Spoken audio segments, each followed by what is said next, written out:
post Godhra, did Narendra Modi go into a shell as far as the media is concerned? Was he justified in that hostility, that relationship which went sour? One of the things that I observed, especially after the 2002 riots, there was a very concerted, biased manner in which the media was out to get him. And this was not based always on facts. In fact, the series of analytical articles in the Hindu by then Siddharth Vardarajan, where he was talking about what happened in the Godhra incident and then what happened in the riots.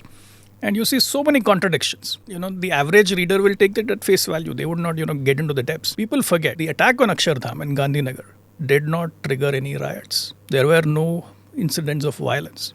In fact, Mr. Modi went on Doordarshan at that time and appealed for calm, and that had an impact.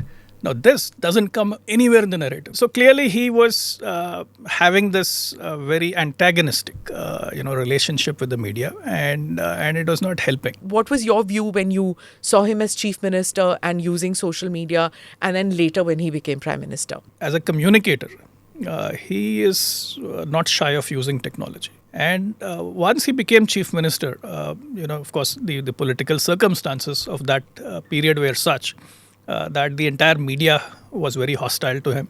He had to find other ways of getting his message across. And I think that is where you see his innovation coming through, where he was able to use technology to disintermediate the traditional media platforms, to directly reach his constituents, directly connect with his audience. He was one of the first to take to Twitter and Facebook.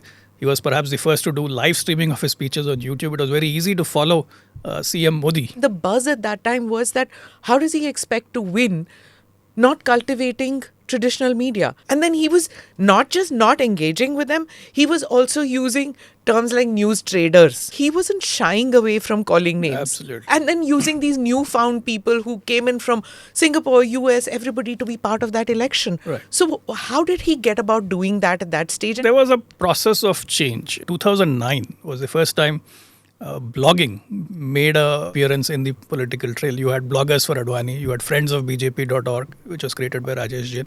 So all online initiatives. So already you saw the seeds in the 2009 election. I think the Radia Tapes went a long way in undermining or demolishing the credibility of the so-called traditional media bigwigs, people who monopolized prime time. I recall Note for Vote scam and the confidence vote in Parliament. I recall watching how the primetime anchors got excited when the votes were tallied in the Lok Sabha. It just made it so apparent that there was no semblance of neutrality. They were completely biased, and then you had this whole Radia Tape incident, and which kind of confirmed what everyone all along suspected with what was going on with media in Delhi, and so that helped them immensely, because it's not enough to just use technology. It's not just enough to bring in a whole set of new faces to engage with people. But more importantly, you had this environment where the traditional media stood discredited. Click here to watch the full episode.